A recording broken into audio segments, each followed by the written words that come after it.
to attend this session. I've been attending a few of the other sessions here for the Break Drink Conference, and I've just got to congratulate Jeff and his team for putting this together. I think it's a really innovative thing to be doing, and I'm really glad to be a part of it. Let's just start out. I always like to start just letting people know who the heck I am and what I'm all about.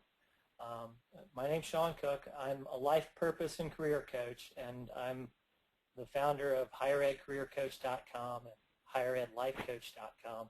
Up until last November, I was working in higher education, and my last job was as an assistant director for residence life at Penn State University.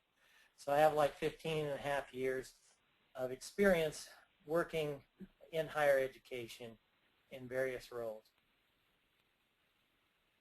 Oh, there I am. Beautiful. Okay, I just covered that. What do? I do life and career coaching for college students and recent grads, transition coaching for college students and recent grads and their parents. And then, most applicable to this presentation, career and life coaching for higher ed and student affairs professionals. I'm also looking to start doing some group coaching and consulting pretty soon. If you're interested, you can read this later when this presentation is available online. But basically, I'm familiar with life balance and career issues, and so I know what it's like to be in that sort of stressful job search mode while you're still trying to do your job and manage your priorities, but somehow find that next step.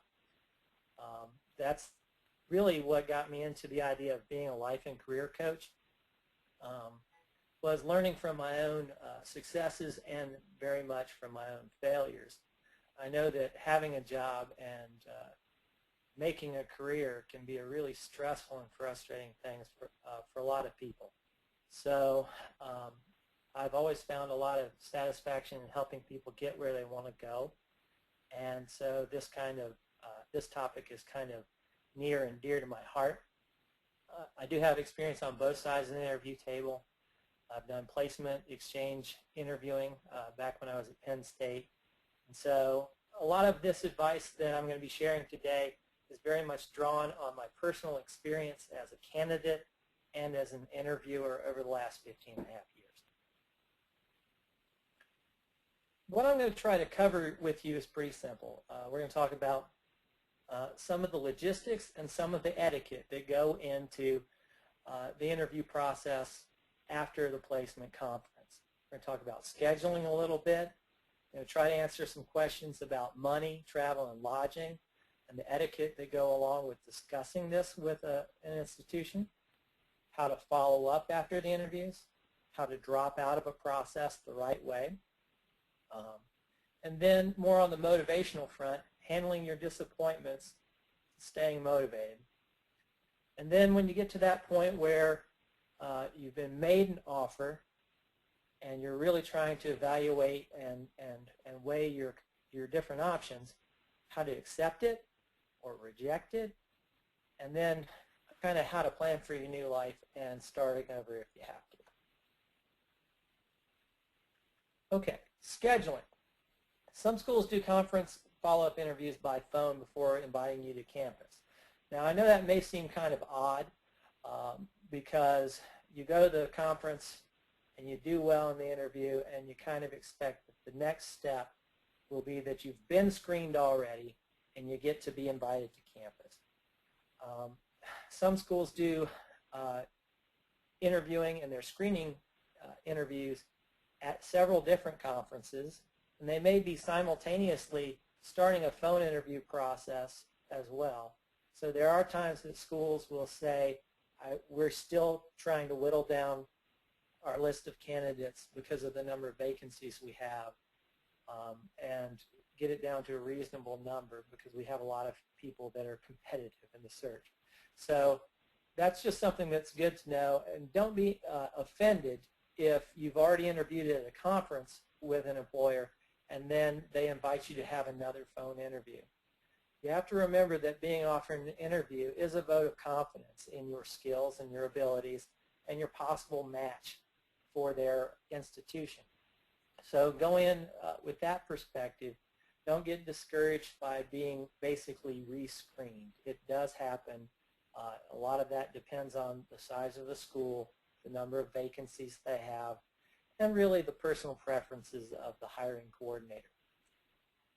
Also, as we get closer to summer and many of the operations in student life start winding down that academic year and maybe sending some of their 10-month staff home or losing student participation or a certain level of it, which they like to have involved in the interview process, it gets down to crunch time for everybody. If you want your 10-month staff and your students to be able to interview potential new staff, you may have a very short time frame between the conferences and the end of the school year to get it done.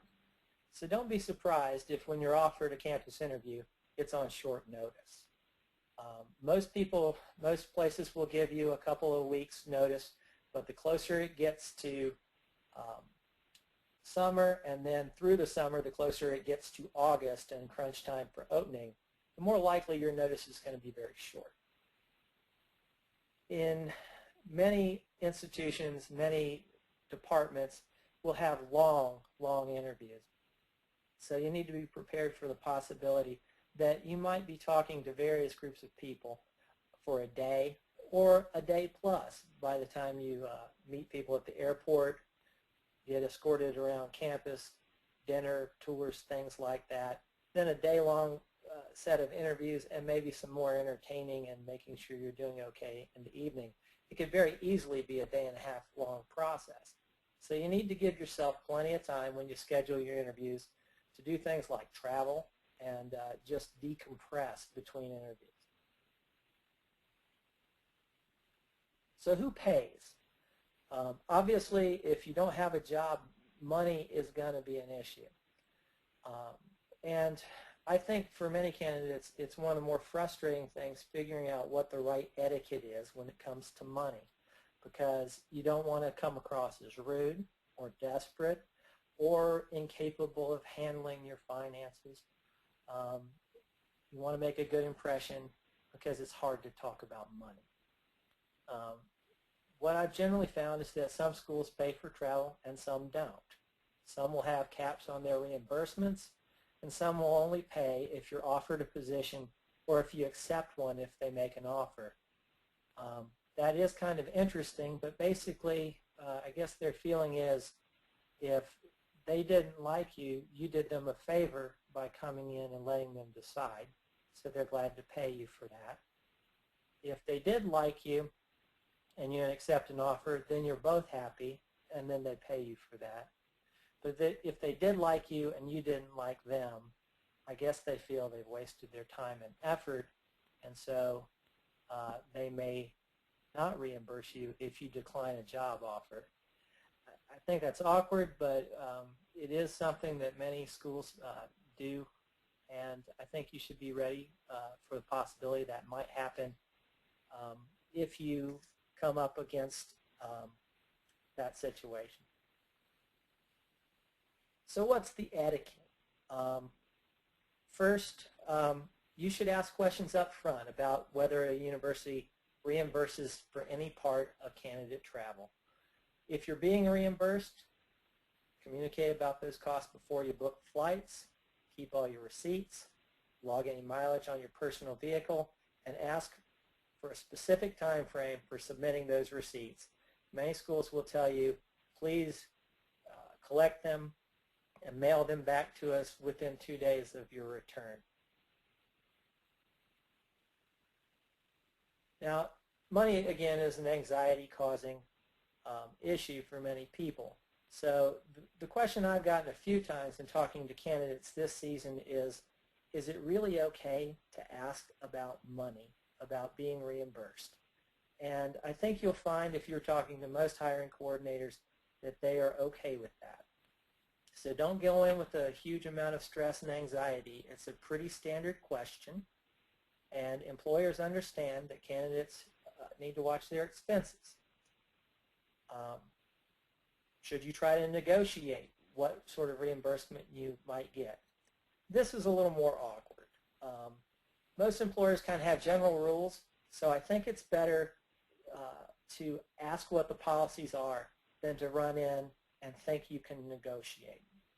Because universities often have kind of strict rules set by their financial officers or kind of departmental standards for what they're doing in reference to reimbursement. So negotiating may not be the way to handle it. I think the best place to start is to feel the topic out and just ask. Ask what their policies are, and then if you don't like their answer, that's going to be something for you to consider in whether you accept an interview or not. Now, if there is a cap on reimbursement, understand that and try to work within it. What I mean by this is, you need to understand that if you go over the cap, you need to pay for it yourself. But if you have a certain budget and you go over it and you're submitting receipts, it may create some awkwardness or confusion on the part of the people at the institution. So do your best to find the bargains that you can and keep your costs under their reimbursement cap.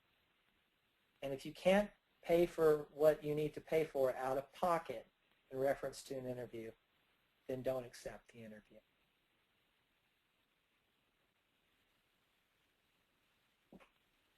Following up after placement conference seems to be a perpetual topic of interest, and you'll get a lot of different advice on this, but I think my best advice is that sending a brief thank you email to whoever's in charge of that hiring committee.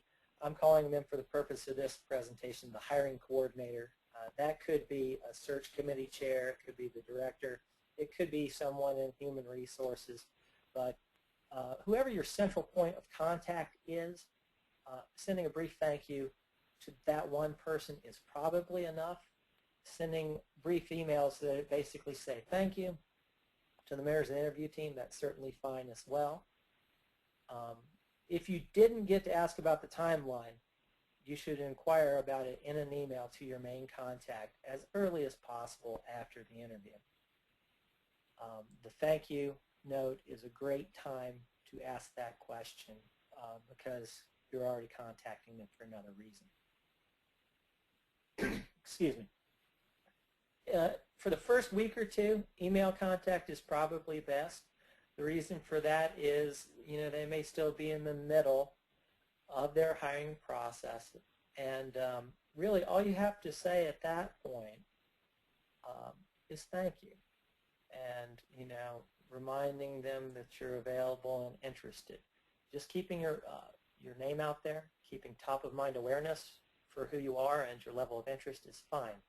If you haven't heard anything after 2 weeks, then make direct contact with that hiring coordinator, reiterate your interest, and ask about the timeline. Or if they told you one and the time has passed when you were supposed to have heard back, make contact and ask very simply, I just wanted to check in and follow up about your timeline. Is it about what you were expecting, or has anything changed?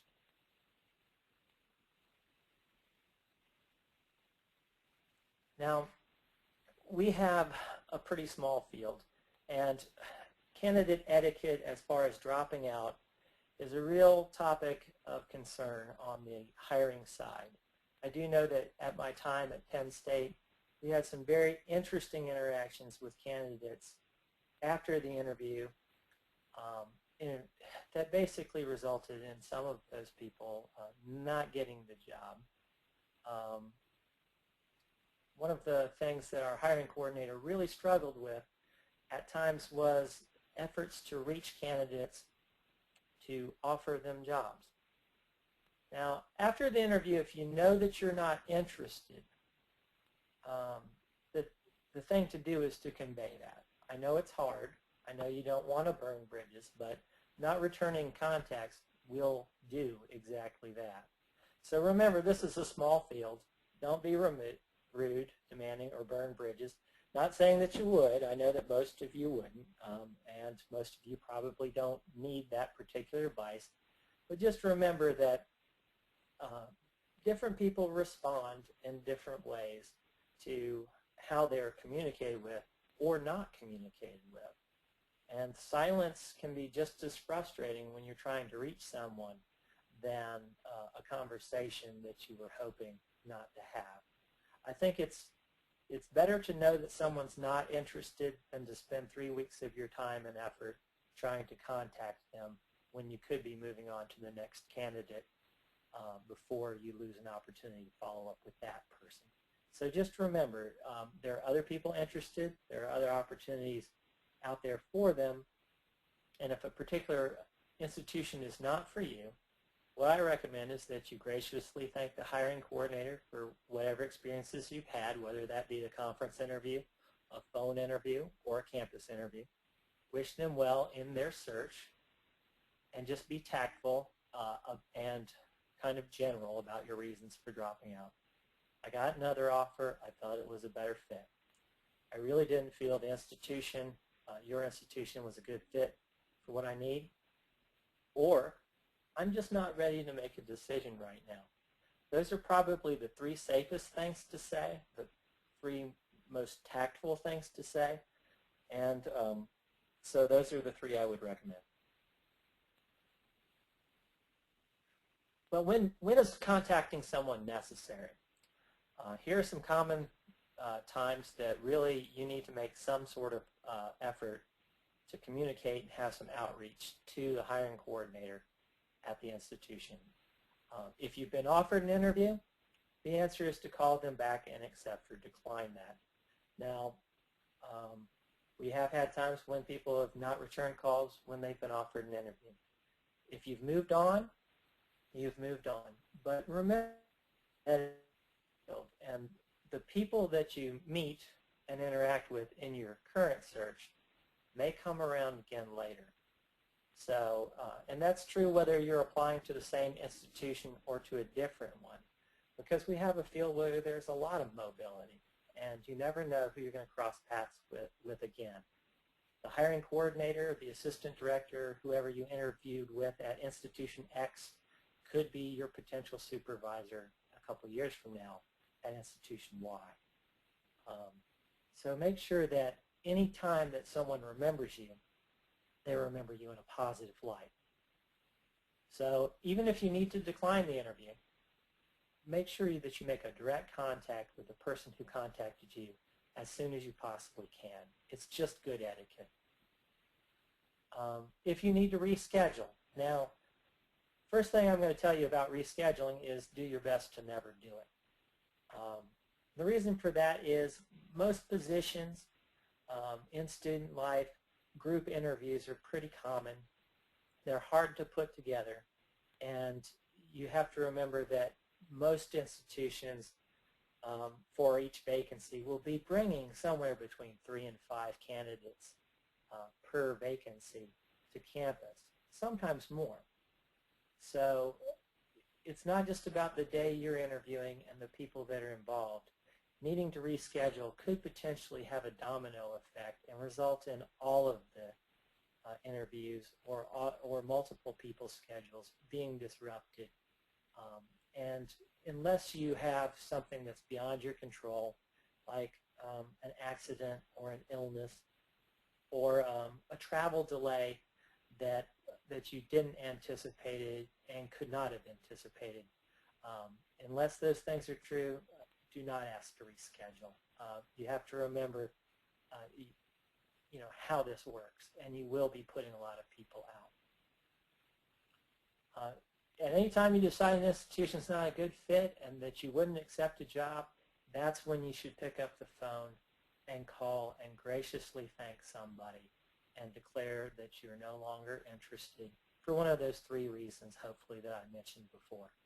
Phone is the best way to do it. It's the most gracious, personable way to do it. Email is fine if your contact has been fairly limited, like if you've only applied and not really heard back, you may not even really need to do that. But if you've had a phone interview if you've had a campus interview, if you've had a conference interview, assume that the school is still interested in you until you hear otherwise. And, you know, that places a lot of trust in who you are as a candidate, but you got to believe in yourself, right? So assume that they're interested until you're told that they're not. And just remember to keep your doors open by having good manners and good etiquette. And so if you're dropping out for any reason, just let someone know. And again, that's after some sort of interview especially. If you accept another offer after an on-campus interview, that's definitely a time to make contact as well. Related to this, very important point, do not, for any reason, accept 2 job offers and then decide which one you're going to decline. I've actually had candidates do that before, and the most likely result once that comes to light is that you lose both options. So again, don't just drop out into the ether and stop returning your calls, especially if they're calling to ask for an update on your status. It's just rude. It's just not, you wouldn't want people to do it to you. Please don't do it to them. Not filling out required forms. Everyone knows that being hired and applying for jobs requires way too much paperwork, and it will really drive you crazy. But depending on the school, depending on their policies, you may be disqualified from further consideration if you don't do the paperwork. When I was at Penn State a year or 2 ago, we actually had a candidate who was offered and had accepted a position and failed to fill out his required paperwork. And after 3 or 4 weeks of back and forth, his offer was rescinded. So that does happen, and people felt really bad about it, but you know, institutions have to follow certain rules when it comes to human resources and background checks and applications, and following their affirmative action policies. That all comes with paperwork. And so fill it out as soon as you can, and make sure they don't have to chase you to get it done. Because if you're offered a job, if you accept a job, it'd be nice if you can start that job in August. Now, etiquette is really a huge issue, and sorry to harp on some of this, but please, you know, when you're talking about money, when you're talking about benefits, when you're talking about reimbursement,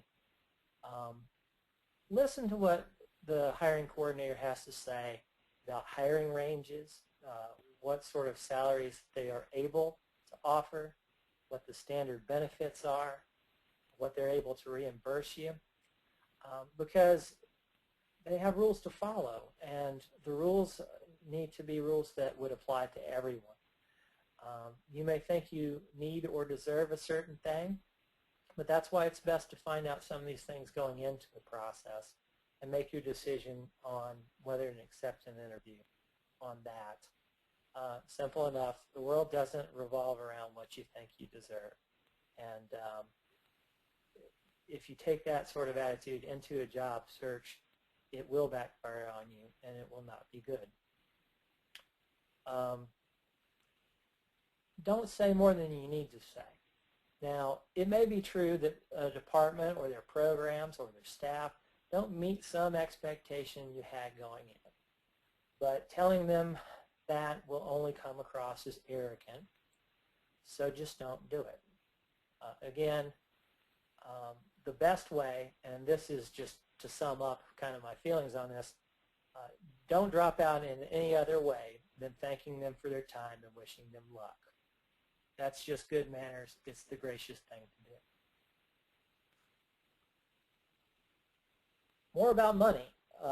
Obviously, everyone wants to be paid, and everyone wants to be paid as well as they can be. So how do you manage this? I think the first thing you need to do is research salaries and benefits in the field and use it to frame the discussion. Um, the websites that Human Resources will have at most institutions is a great place to understand the standard benefits, what the costs related to those benefits are. And when you negotiate, and there's even complete books on the art of negotiating a salary, but I think what you need to take away from this is that your level of experience matters, but also they probably have a range within they're allowed to operate. So be open to hearing what range they can reasonably offer. And if they really get to a point where they say, I can't go above X dollars, and you know that that's not going to do it for you, that's when to graciously thank them and take yourself out of the search. When negotiating, you need to keep things factual and practical and remove emotion from the equation.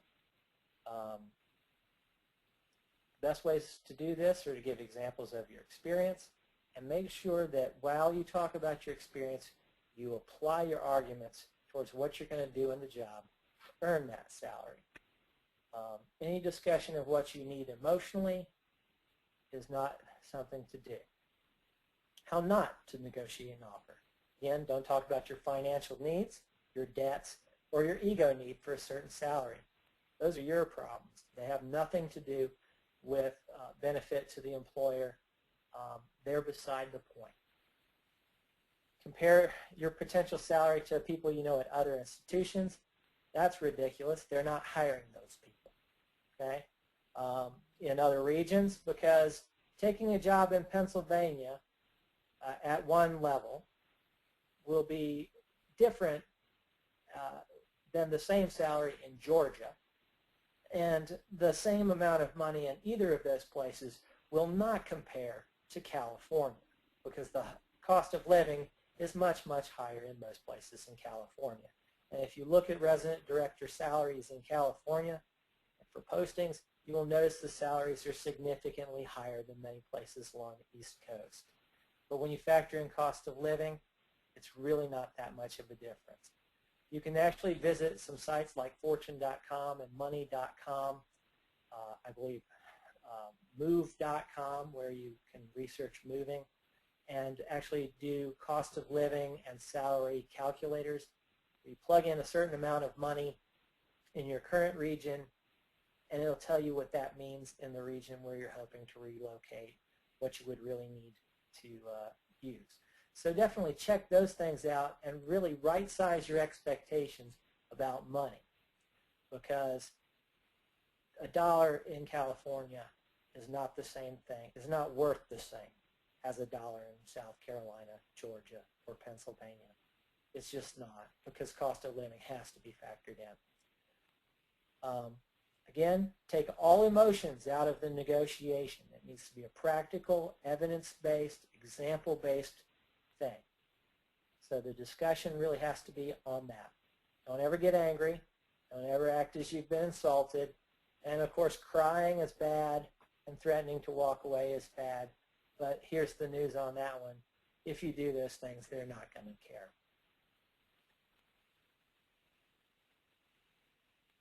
So accepting an offer.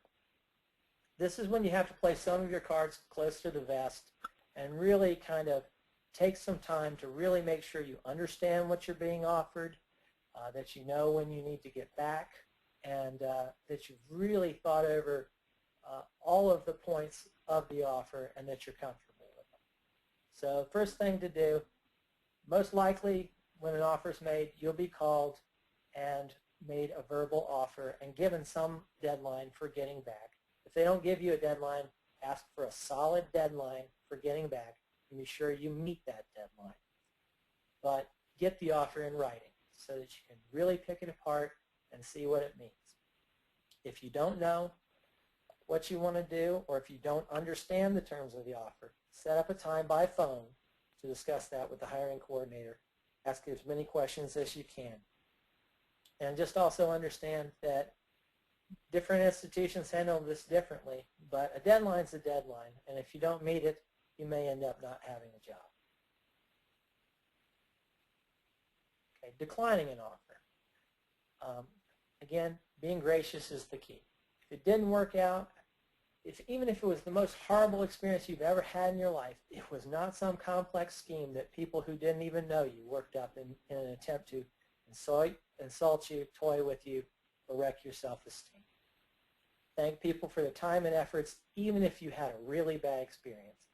Sometimes the stars don't align, and it's possible that the experience was bad on their side too. So accept it, be polite, and move on. And don't decline unless you mean it. Very few people are going to entertain offering you a position later if you call back to say you've changed your mind. It does happen sometimes, but you shouldn't count on it. You know, when you make up your mind, make up your mind. And also know that how you manage your manners and the interactions you have with the hiring coordinator and other staff in declining an offer may close the door with an institution for good, or at least as long as those people are working there. Simple enough, if you leave a bad taste in their mouth, they're not going to want to work with you again.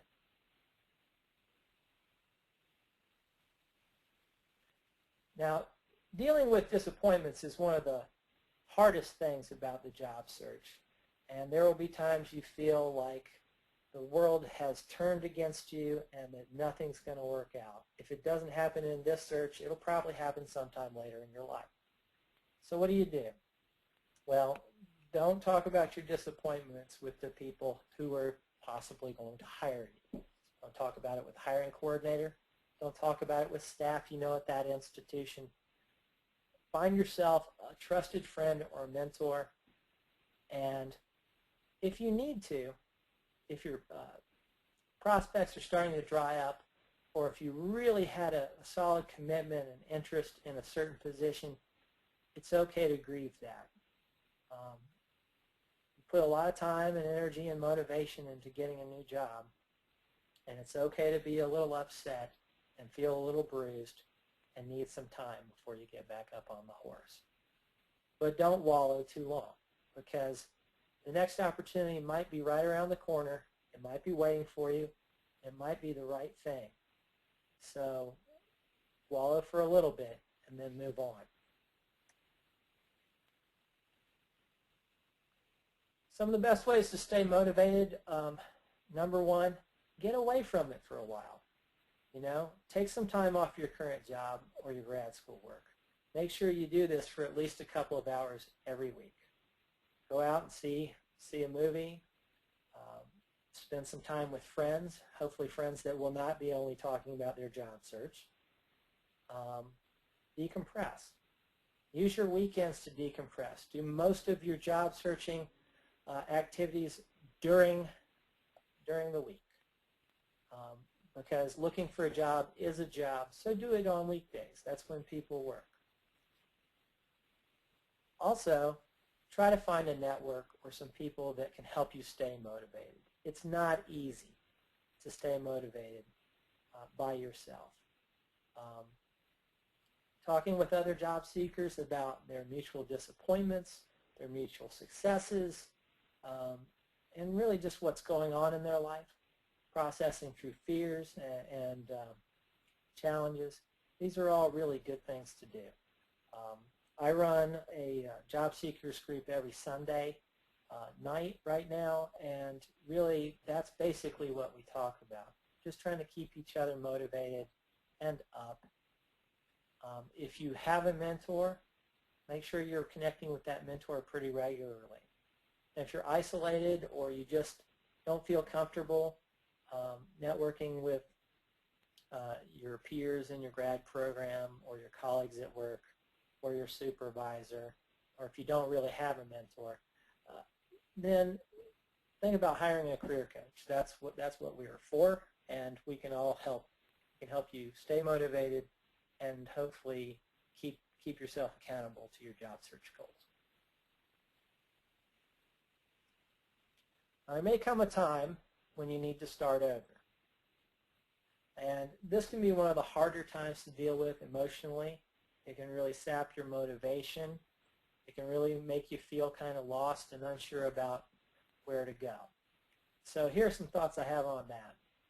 First, sometimes feedback is what you really need. There may just be something you're doing with your interview style. It could be as simple as talking too fast, talking too slow, seeming nervous, not making eye contact. It could be offhand comments that you didn't appreciate when you were in the interview, that really everything went fine until you said X or Y. That's when the interview was over. And, you know, that's hard feedback to listen to. So before you ask for the feedback, make sure you're in a place to listen to it and that you're going to be able to take the feedback graciously and really take a look at it, dissect it, and come up with a plan for moving on. So asking for feedback is a great thing. The hard part about this is that some employers will not give you any feedback that's useful at all. And you should be ready for that too. So don't be surprised if you're told another candidate was a better fit for our needs, or I'm sorry, we don't give feedback based on advice from our HR department. Those are unfortunately two very common answers, not just in academia, but out in the corporate world as well. People are afraid of being sued, and so they will often provide only the most general of feedback. So, you know, be ready for that. If you need time to adjust your strategy, take it. If you do get feedback, here's what you have to do with it. First thing you have to do is you have to really listen. You have to ask the employer if you don't understand what they really mean by the feedback. You need to thank them for their perspectives and time. Do not in any way respond by saying that's not fair, or that's not what I meant, or I'm sorry you feel this way. Thank them graciously. Make some notes that you can discuss later with someone else and move on. Because again, there may be other opportunities later you want with that employer, or there may be other interactions you have with that person later in your career. So don't burn bridges. But what do you do with feedback? Now, as someone with a real long track record of failure, and I'm speaking from the heart and from experience, I have failed plenty in my life. It doesn't matter if you fail. It doesn't matter if you make mistakes. The only thing that matters is what you do and what you learn when these things happen. So when you get feedback, here's how I handle it. What parts of this feedback are fair? Do I know where that's coming from? Can I stand in their shoes for just a few minutes and imagine where that came from? If it was fair, then there's something that you need to do about it. Now, if it's not fair, you can stew in that, you can be angry about that, or you can just accept that life's not fair. I think that, you know, the expectation of fairness is great, and in the job search process, we want to be treated fairly, but everyone's different. Every person's different, every interview's different, every point of view of every single interviewer on the other side of the table is different. So you may not have meant something by an answer you gave, or they may have an impression that doesn't match what you feel is fair or accurate, but sometimes that's just how life works. So what parts of the feedback were fair? You need to process that. What parts of the feedback were not fair? You need to process that up to a point, but more than that, you need to make peace with it, and you need to set it aside. Because stewing about it, concentrating on it, and letting it affect how you feel about your job search, letting it sap your motivation, these are things that are just not going to be helpful to you. So don't do that to yourself. Take this feedback, go back to your mentor, and discuss whether you can do anything about the feedback that you've been given. Okay? And if you can, then you need to make a strategy and a plan, and maybe even practice some new skills or new ways of presenting yourself so that you can do something with this feedback. The other thing you need to examine is whether you want to. Because honestly, there are some things in life and in our style and in our work that we are willing to change. And there are some things that are just intrinsic to who we are. So if you want to change, if you feel that changing will help you make that better argument for yourself, feel good about it, stay motivated, and get you where you're going, then by all means, make the change.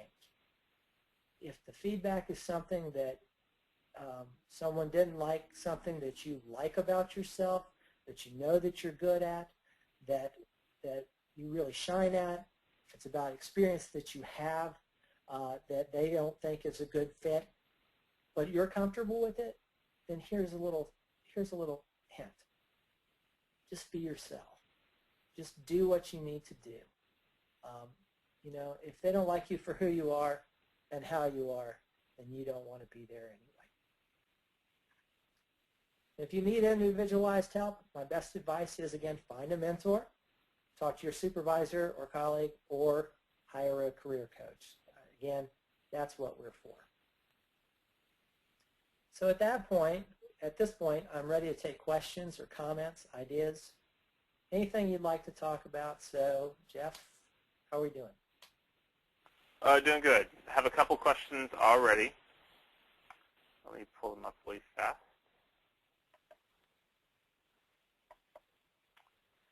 Okay. The first question.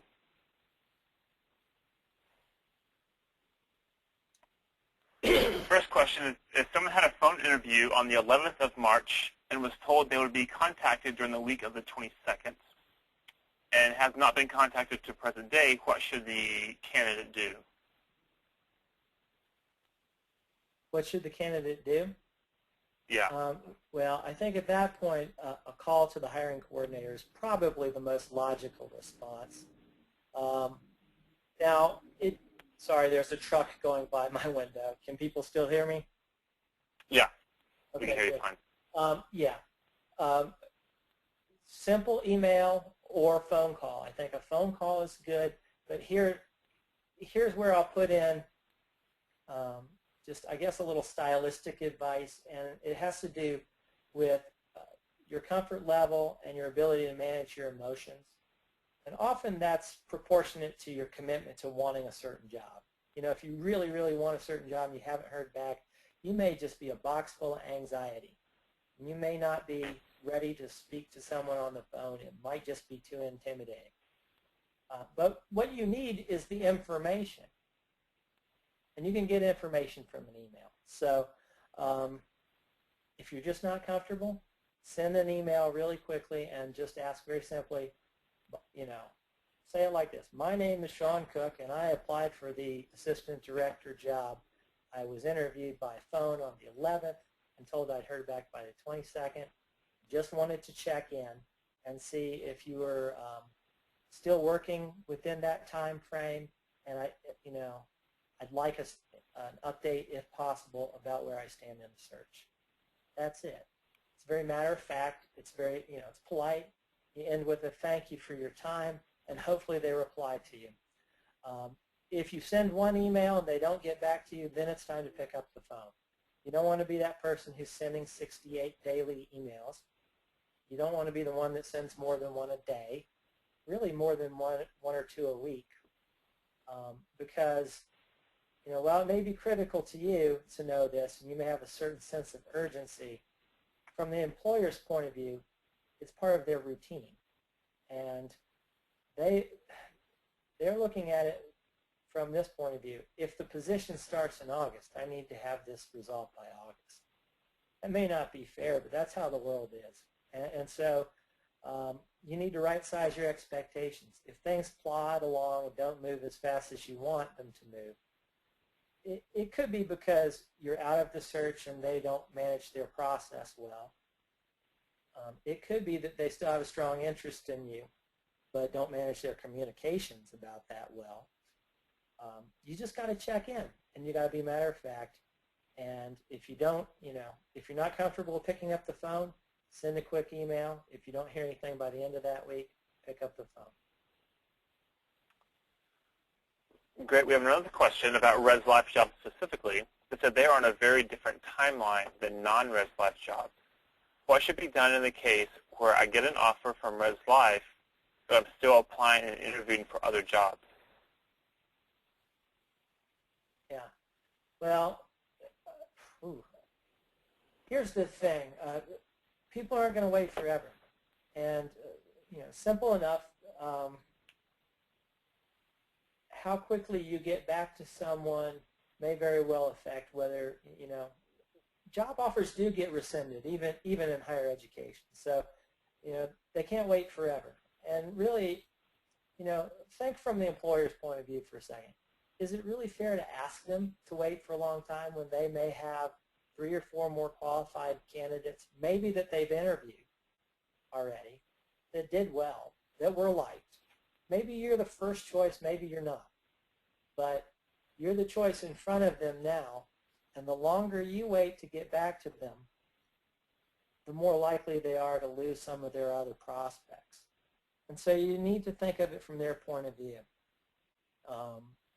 Quick decisions are necessary, and if you can't make them in a short time frame, and you really think something out there is interesting to you and you'd rather do that, then trust your gut, trust that fate will help you work it out, and that the universe has a plan for you, and decline the job so that they can move on to the next candidate. And some institutions seem to be in a race to where they're trying to hire the most qualified people as fast as possible because they know there's competition. Yeah, that's true. That's definitely true. Yeah, universities are on a specific timeline. Well, I don't know if we're able to get to all the. I don't know if we can get to all the questions, but this one is really interesting, and it may require a completely different webinar for it, about rules and etiquette for applicants who are applying for jobs internally, maybe not even on the campus, but just within the division they're working in. Sure. That is one of the harder things. Now, some schools even have a tiered or phased interview process or hiring process. I know that Penn State does. Every position that they post, with the exception of some that need to be national or international searches, like directors of research centers, things like that, executive level positions, like at the vice president level or above. Every other position is posted internally for a period before it ever makes it outside. This is where it comes in kind of interesting, because there's pretty heavy competition internally, and the way that HR at Penn State kind of applied their policies,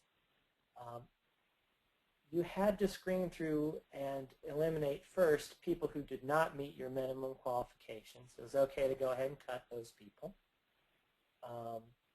Then you would go ahead and you would have to screen and make some sort of effort to, out of the remaining pool, shortlist some people for screening interviews, and then come up with between 2 and 4 people for campus.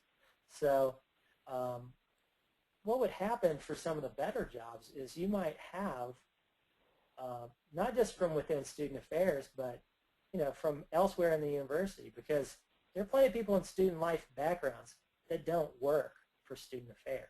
You've got them in academic advising, you've got them on the faculty, you may even have them on the maintenance team. Okay, they'll come from anywhere and everywhere. If they meet the minimum qualifications, they have to be dealt with. Where it gets hard is, like in residence life. Penn State, they have 25 coordinators. When a mid-level position comes up, you may have 10 people that are qualified, well qualified in one way or another for an interview. You may not have time to interview that many people. You may not, and you're certainly not going to bring in 10 finalists. That's just not a good use of your time and resources. And what can happen is your ego can get really bruised. We've all been there. So how you manage that carefully, and if you're going to go in there as a candidate, you need to have a thick skin and really concentrate on making your argument for your qualifications your motivation. And you need to ask yourself, okay, I'm qualified, I'm motivated. Does my length of experience at this institution match what they'd be looking for? Are my accomplishments equal or greater to the people that I'm going to be competing with? And you have to understand that those things will be factored in. So you're right. That's a complicated issue and probably a whole nother webinar.